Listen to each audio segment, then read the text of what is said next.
Die meisten Leute, die irgendwie nach Japan auswandern, die werden hier im Regelfall irgendwie Lehrer oder gehen vielleicht noch in die IT-Branche. Aber ich warte hier jetzt gerade auf den Stefan aus einem ganz einfachen Grund. Der hat nämlich einen relativ einzigartigen Berufszweig hier gefunden und über den erzählt er dir gleich was im Interview. Ah, da kommt er ja. Grüß dich. Servus, Matthias, alles klar? Alles klar, und bei dir? Ja, danke, danke. Sehr schön, fangen wir an. Stefan, lange nie gesehen. Ja, Corona macht's schwierig, ne? Ja, in der Tat. Ich habe eine ganz wichtige Frage für dich. Wie hast du es mit der Religion? Ach, wieso fragst du das jetzt? Hat das was mit dem Video zu tun? Ja. Ja, hat es. Ja, ehrlich gesagt nicht so. Natürlich, ich bin natürlich, komme aus Bayern und da bin ich natürlich katholisch aufgewachsen, erzogen worden. Aber ja, ich habe dann irgendwann aufgehört, eigentlich in die Kirche zu gehen. Und würde mich als, nicht unbedingt als Atheisten bezeichnen, aber sagen wir so, institutionalisierte Religion ist nicht so mein Ding. Ja, da ist es jetzt auch natürlich sehr interessant, weil mir kam so zu Ohren, ich konnte es am Anfang irgendwie kaum glauben, du bist in Japan als Priester tätig. So ist es, so ist Wie es. kommt das? Ja, das ist eigentlich ganz einfach. Wie ich von diesem Job gehört habe, vor allem was die da bezahlen, dachte ich, den Job will ich auch. Und da habe ich mich umgeguckt, wie man an so einen Job kommt und bin dann vorgestellt worden. Es handelt sich um eine christliche Zeremonie und jetzt kommt das Ding, dass eben der mich vorgestellt hat, der Aaron, ist eigentlich Jude. Und dennoch christliche Hochzeiten hier. Ja, das ist, wie man sich vielleicht jetzt schon denken kann, anscheinend nicht so wichtig, welche Konfession man eigentlich hat. Hauptsache, man liefert also eine gute Performance, so ungefähr. Ne?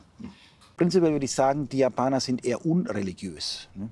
Deswegen ist es dem egal, ob das jetzt da ein jüdischer Priester ist in einer christlichen Zeremonie oder einer christlich gestalteten Kirche, in Anführungszeichen. Die sind natürlich, diese Hochzeitsstätten sind ja auch alle nicht geweiht. Das ist ja alles nur Show im Endeffekt. Da hängt immer ein Kreuz drin. Da ist immer ein Kreuz da als Zeichen des Christentums. Aber es ist ja keine geweihte Kirche. Okay, und ja, christliche Hochzeit, hat das wirklich dann was damit zu tun, dass du einfach westlich aussiehst, dass sie dich dafür haben wollen? Ja. Weiß ich, die Älteren erinnern sich vielleicht noch, 1981 gab es ja die Hochzeit, die weltweit übertragen wurde, und zwar Prinzessin Di und Prinz Charles. Und nach diesem Event hat sich auch hier diese westliche Stil der Hochzeit ist da sehr populär geworden. Und meiner Ansicht nach immer noch der Hauptgrund ist, dass die Bräute natürlich dieses geile, weiße Brautkleid anziehen wollen. Ne? Wie kann man sich jetzt so eine Hochzeit überhaupt vorstellen da? Ja, also wir haben Glück heute. Ich war kurz drin in San Rafael, die erinnern sich noch an mich. Wir haben gefragt, ob wir aufnehmen können und ja, super. Wir haben die Erlaubnis gekriegt. Ja, gehen wir doch mal rein und dann zeigen wir euch mal, wie das innen drin aussieht in so einem Kek und Shikicho.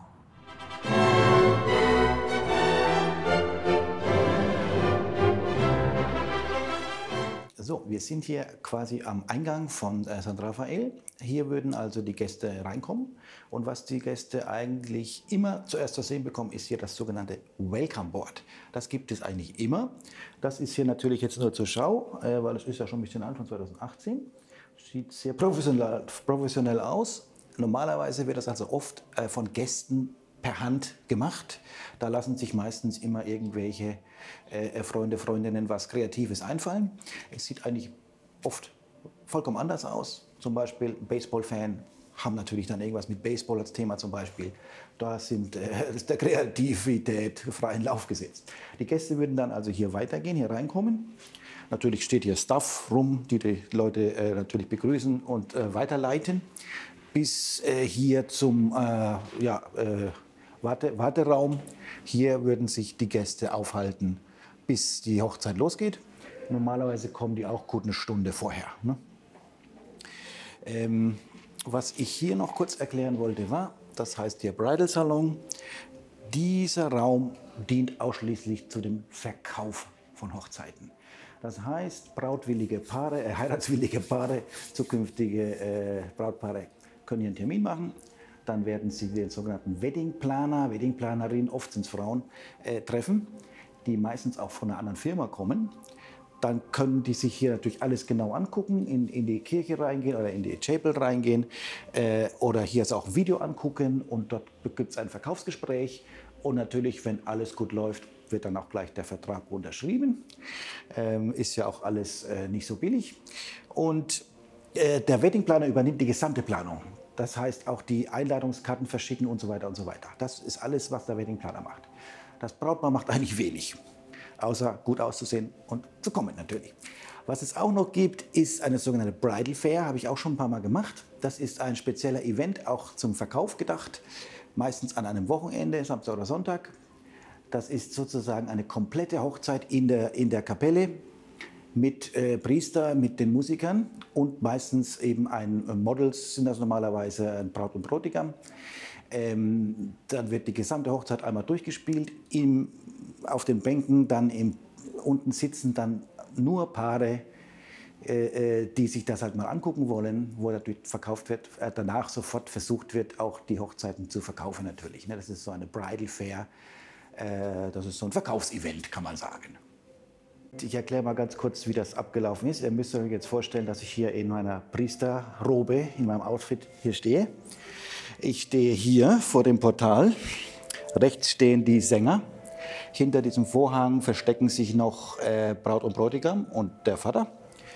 Und hier sind zwei vom Staff von San Rafael, stehen hier an der Tür. Die haben jeder Staff hat ein Mikrofon dabei und die kriegen dann von drinnen ein Signal, dass alles okay ist. Dann fangen die an, machen mir die Tür auf. Ne?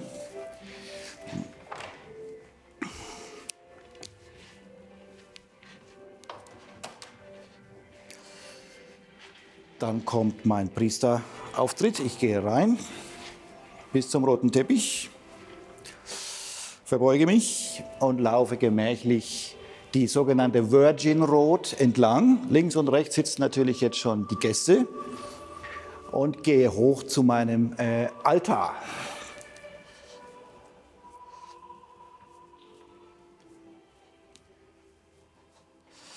Bis dahin bin quasi nur ich zu sehen. Ich habe hier mein Skript und fange an, lese vor, dass jetzt als nächstes kündige ich den Bräutigam an. Das heißt, die Tür ist schon wieder zu, vorne geht die Tür auf, der Bräutigam kommt zusammen rein mit den Sängern. Die Organistin sitzt schon hier die ganze Zeit. Die Sänger singen, während sie hier reinkommen. Der Bräutigam bleibt unten auf der Treppe stehen, die Sänger setzen sich hier hin. Das ist erledigt. Dann mache ich die Ankündigung, wessen Hochzeit jetzt stattfindet und dass eben jetzt als nächstes die Braut mit dem Vater reinkommt. Dann wieder bitte alle zur Tür gucken, Tür geht auf, spezielle Musik spielt natürlich und Braut und Bräutigam kommen mit dem Vater rein. So, und dann geht es so weiter. Also hier muss ich sagen, habe ich recht gern gearbeitet, weil, das kann man vielleicht so ein bisschen hören hier, weil ich diese Akustik hier so gut finde. Das ist wirklich wie in der Kirche mit so ein bisschen Echo. Und überhaupt das ganze Atmosphäre hat mir sehr gut gefallen. Auch die Leute hier von Rafael, alles sehr, sehr nett. Ne? Interessant, wenn du noch mal kurz auf diese Orgel hinten kannst. Das habe ich auch erst nach ein paar Jahren rausgefunden. Sieht echt aus, aber die ganzen Pfeifen sind fake. Das ist also hier eine Elektroorgel dahinter. Das ist keine richtige Kirchenorgel mit richtigen Pfeifen. Das wäre natürlich viel zu teuer. Ne? So, da habe ich hier noch einen kleinen Tisch, den ich dann während der Zeremonie, musste ich den hier hinnehmen und hier hinstellen. Dann kam Braut und Bräutigam, hier war die Urkunde, wurde hier die Urkunde während der Zeremonie unterschrieben. Ne? Und dann wieder zurück. Ne? Ja, aber natürlich jede Kekkon Shiki-cho hat seine eigene ein eigenes Skript, seine eigene Reihenfolge, was wann und wie gemacht wird. Und ja, das war also hier in San Rafael so der Usus. So, also jetzt wäre quasi die Hochzeit vorbei mit den einzelnen Punkten, die ich ja vorhin schon erklärt habe. Und ich würde sagen, ich zeige euch jetzt mal, wie das dann so Backstage ausgesehen hat. Ich bin dann quasi, nachdem alle Gäste rausgegangen sind, zu meinen zum Personaleingang rausgegangen, weil natürlich hier auf der Seite ist jetzt der offizielle Part mit Flower Shower.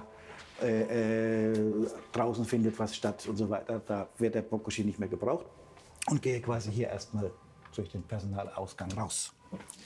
So, dann komme ich hier also rein.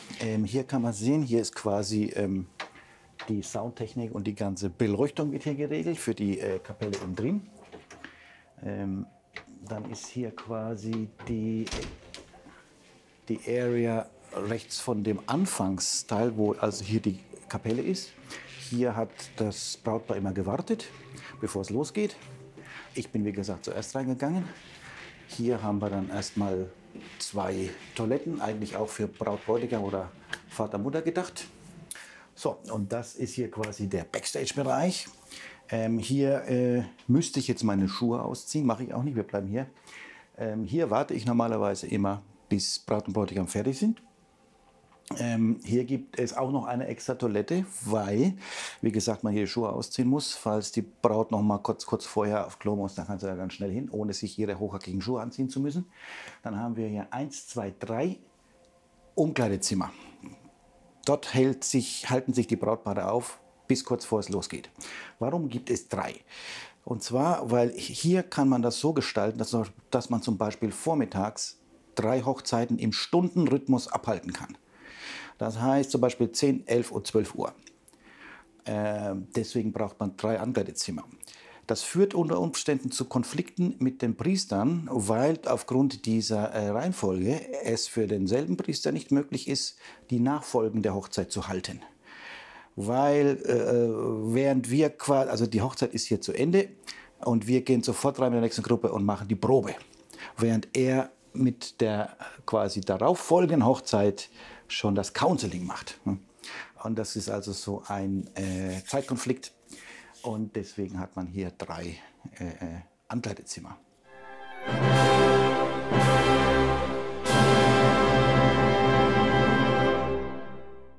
Das klingt nach einem ziemlichen Aufwand. Was zahlen die dafür, um so eine Zeremonie hier zu bekommen? Das kostet so um die 25.000 € für 80 Gäste. Aber das ist jetzt nur ein Durchschnittspreis, kommt darauf an, welches Menü man nimmt, welche Extras man nimmt. Es geht auch noch teurer. Ne?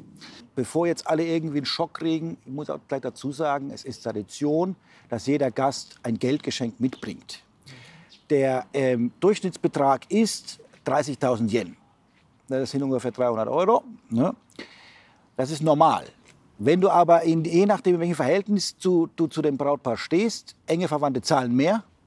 Oder du bist der Boss zum Beispiel, der Boss der Firma, wo der Bräutigam arbeitet, der zahlt natürlich noch mehr, weil er reich ist. Ne?